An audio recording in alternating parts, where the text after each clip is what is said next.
SFIO കുറ്റപത്രം ഇഡിക്ക് കോടതി നൽകി. അതായത് മുഖ്യൻ മകളും ഞെട്ടി വിറച്ചിരിക്കുകയാണ്. കേന്ദ്രസേന ഏത് നിമിഷവും ക്ലിഫ് ഹൗസ് വളയാം. ഇത് മുൻകൂട്ടി കണ്ടാണ് വീണ വിജയൻ ഇപ്പോൾ കേരളത്തിലില്ല എന്നാണ് പറയുന്നത്. പിന്നെ സമൻസും കിട്ടിയിട്ടില്ല. അതും വീണയ്ക്ക് വലിയ വെല്ലുവിളി ഉയർത്തുന്നുണ്ട്. ഈ മാസം 21 മുൻപേ വീണയെ അറസ്റ്റ് ചെയ്തിരിക്കും എന്നുള്ള നിലപാടിലാണ് ഇഡി. കാരണം തെളിവുകളെല്ലാം വീണയ്ക്കെതിരാണ്. എന്തായിരിക്കും ഇനി? മുഖ്യമന്ത്രി രാജിവെക്കേണ്ടി വരുമോ? വീണയെ അറസ്റ്റ് ചെയ്യുമോ? തീർച്ചയായും അത് ധന്യ സൂചിപ്പിച്ച പോലെ തന്നെ ഇതൊരു വളരെ ഗൗരവം അർഹിക്കുന്ന ഒന്നാണ്. ഒരു മുഖ്യമന്ത്രിയെ സംബന്ധിച്ചിടത്തോളം കേരളത്തിൽ എനിക്ക് തോന്നുന്ന ആദ്യത്തെ അനുഭവമായിരിക്കും ഒരു മുഖ്യമന്ത്രിയെ സംബന്ധിച്ചിടത്തോളം ഇഡി ഇത്രയധികം അടുത്തേക്ക് എത്തുന്നത്. പക്ഷേ ഇഡി ഇത്തരത്തിൽ ഈ ക്ലിഫ് ഹൗസ് വളയുന്ന അടക്കമുള്ള കാര്യങ്ങളിലൊക്കെ ഒരുപാട് നിയമവശങ്ങളുണ്ട്. അത്തരം കാര്യങ്ങൾ പെട്ടെന്നൊന്നും കയറി അങ്ങനെ വളയാൻ പറ്റില്ല. എന്നിരുന്നാൽ കൂടിയും ഇതിൻ്റെ ഈ കുറ്റപത്രത്തിൻ്റെ SFIO കുറ്റപത്രത്തിൻ്റെ പകർപ്പ് ഇഡിക്ക് കൈമാറിയ സ്ഥിതിക്ക് ഇനി അങ്ങോട്ട് മുഖ്യമന്ത്രിയെ സംബന്ധിച്ചിടത്തോളം അല്ലെങ്കിൽ വീണ വിജയനെ സംബന്ധിച്ചിടത്തോളം ഇനി അങ്ങോട്ട് കാര്യങ്ങൾ അത്ര ശുഭകരമാകില്ല. അതായത് ഇതിൽ എക്സാലോജി കേസിൽ ഇടപെടാനുള്ള നീക്കവുമായാണ് ഈ ആദ്യം ഇഡി എത്തുന്നത്. പ്രതി ചേർത്ത് സീരിയസ് ഫ്രോഡ് ഇൻവെസ്റ്റിഗേഷൻ ഓഫീസിൻ്റെ കുറ്റപത്രം ഇഡിക്ക് കൈമാറാൻ ധാരണയൊക്കെ ആയിരുന്നു. അപ്പോൾ അതാണിപ്പോൾ കൈമാറിയിരിക്കുന്നത്. ഏതായാലും കുറ്റപത്രത്തിൻ്റെ പകർപ്പ് വേണമെന്ന് എറണാകുളം സെഷൻസ് കോടതിയിൽ ഇഡി അപേക്ഷ നൽകിയിരുന്ന സാഹചര്യം കൂടിയുണ്ട്. സ്വാഭാവികമായും ഇനി അങ്ങോട്ട് ഇഡിയുടെ നടപടിക്രമങ്ങൾ വേഗത്തിലാകാനുള്ള സാധ്യത വളരെ കൂടുതലാണ്. കാരണം ഇത് അറസ്റ്റ് അടക്കം ചെയ്യാം. അതോടൊപ്പം തന്നെ 10 വർഷം വരെ ശിക്ഷ ലഭിക്കാവുന്ന കുറ്റമാണിത്. ഇത്രയധികം സാമ്പത്തിക ക്രമക്കേട് അടക്കമുള്ള ഇതെല്ലാം ഇതിൻ്റെ പരിധിയിൽ വരുന്നുണ്ട്. അതുകൊണ്ട് തന്നെ കേസിലെ രേഖകൾ തേടി SFIOയ്ക്ക് കത്തയച്ചതായി മുതിർന്ന ഇഡി ഉദ്യോഗസ്ഥൻ വെളിപ്പെടുത്തിയതായി കഴിഞ്ഞ ദിവസം നമ്മൾ പറഞ്ഞിരുന്നു. SFIO കുറ്റപത്രത്തിൽ ചുമത്തിരിക്കുന്ന കുറ്റങ്ങൾ കള്ളപ്പണം വെളുപ്പിക്കൽ, അതോടൊപ്പം തന്നെ കള്ളപ്പണം വെളുപ്പിക്കൽ തടയൽ നിയമപ്രകാരമുള്ള കുറ്റകൃത്യങ്ങൾ ഉൾപ്പെടുന്നതാണ്. കേസ് രജിസ്റ്റർ ചെയ്യുമെന്നും അതായത് രേഖകൾ പരിശോധിച്ച ശേഷം കേസ് രജിസ്റ്റർ ചെയ്യുമെന്നുമാണ് ഇഡി ഉദ്യോഗസ്ഥനെ അറിയിച്ചത്. സ്വാഭാവികമായും ഈ കേസുമായി ബന്ധപ്പെട്ട് മുഖ്യമന്ത്രിയുടെ മകൾ അറസ്റ്റിലാവാനുള്ള സാധ്യതയുണ്ട്. അതുകൊണ്ട് തന്നെ അവർ ഇതിൻ്റെ നിയമവശങ്ങൾ ഏറ്റവും മികച്ച രീതിയിൽ തന്നെ തേടുമെന്ന കാര്യത്തിൽ തർക്കമില്ല. പ്രത്യേകിച്ച് സർക്കാരിനെ സംബന്ധിച്ചിടത്തോളം വലിയ അവമതിപ്പുണ്ടാക്കുന്ന ഒരു സംഭവം കൂടിയാണ്.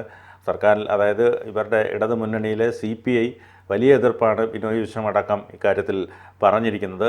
അതുകൊണ്ട് CPIയെ സംബന്ധിച്ചിടത്തോളം CPIയുടെ ഈ നിലപാടുകളെയൊക്കെ ചോദ്യം ചെയ്യാൻ മന്ത്രിമാരടക്കം രംഗത്ത് വരുന്നുണ്ടെങ്കിൽ അതൊക്കെ ഒരു പിണറായി ഭക്തി അല്ലെങ്കിൽ പിണറായി ഭയം എന്ന് മാത്രമേ കാണാൻ കഴിയൂ.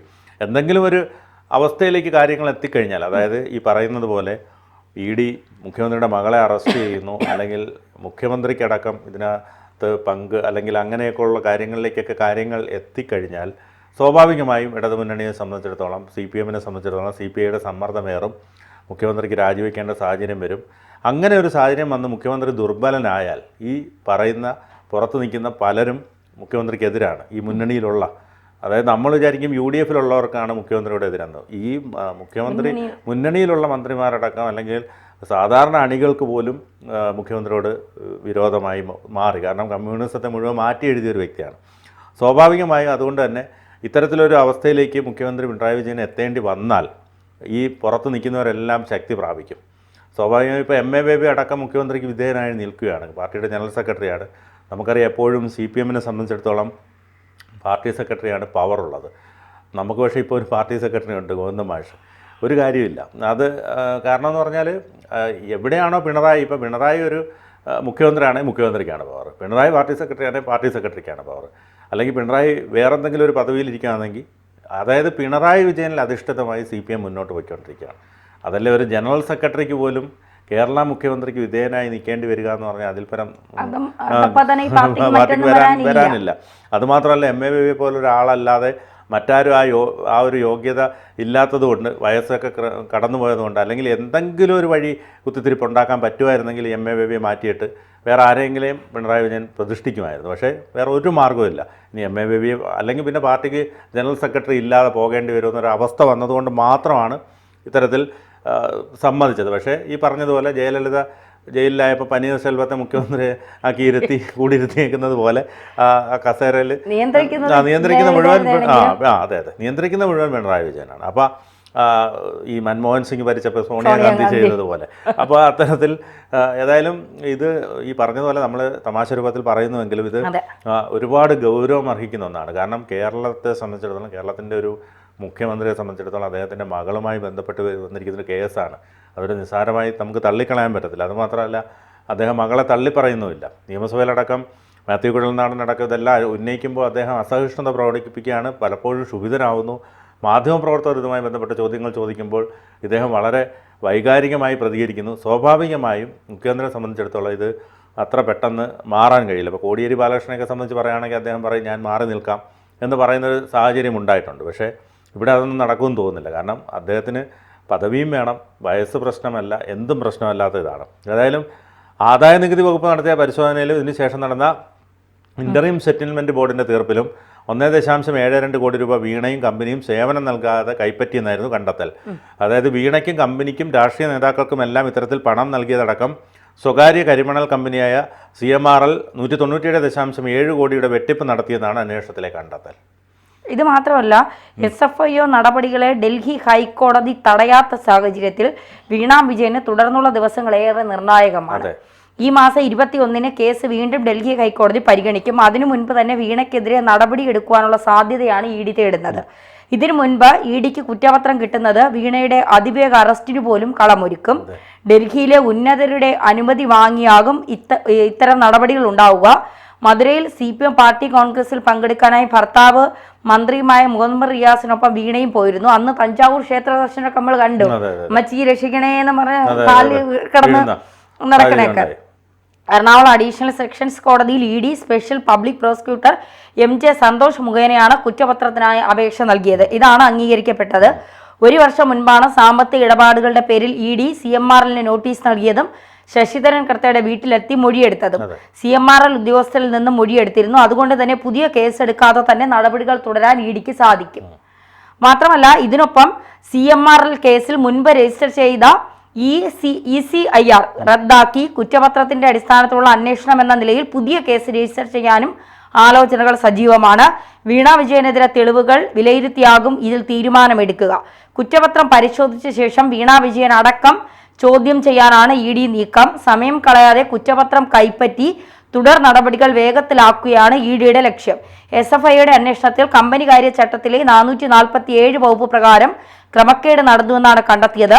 ഇതിന്റെ ചുവട് പിടിച്ച് EDക്ക് അന്വേഷണം മുന്നോട്ട് കൊണ്ടുപോകാനുമാകും. CMRL എക്സാലോജിക് ഇടപാടിൽ 1 വർഷം മുൻപ് ED ECIR രജിസ്റ്റർ ചെയ്ത് അന്വേഷണം ആരംഭിച്ചിരുന്നു. എന്നാൽ കുറ്റപത്രം സംബന്ധിച്ച് കേസ് ഇല്ലാത്തതിനാൽ അന്വേഷണം മുന്നോട്ട് കൊണ്ടുപോകാനായില്ല.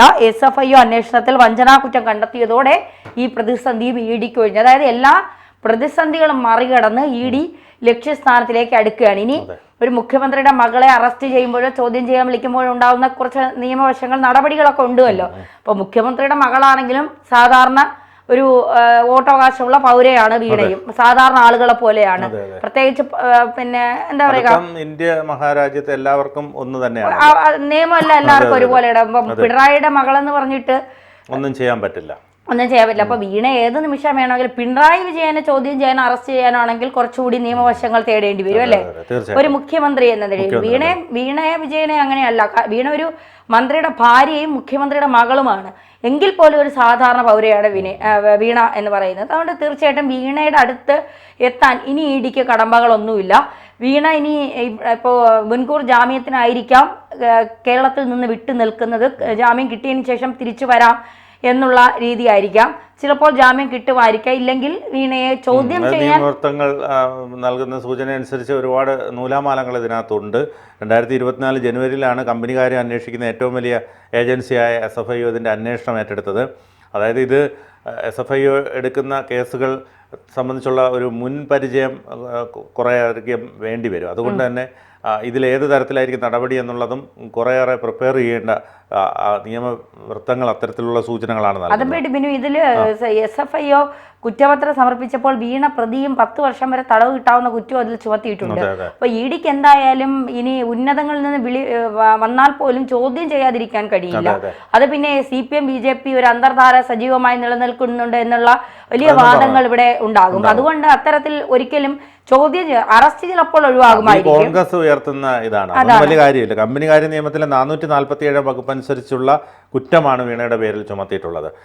CMRL MD Sasidharan Kartha, joint managing director Saran S Kartha എന്നിവരുടെ പേരിലും വീണയുടെയും കർത്തയുടെയും കമ്പനികൾക്കെതിരെയും ഇതേ കുറ്റം തന്നെ ചുമത്തിയിട്ടുണ്ട്.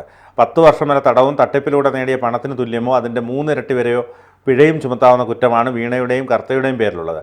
കൊച്ചിയിലെ സാമ്പത്തിക കാര്യം കൈകാര്യം ചെയ്യുന്ന കോടതിയിലായിരിക്കും ഈ വിചാരണയൊക്കെ നടക്കുക. സ്വാഭാവികമായും ഇനി അങ്ങോട്ടുള്ള ദിവസങ്ങളേറെ നിർണായകം. വീണക്കേറെ നിർണായകം തന്നെയാണ്.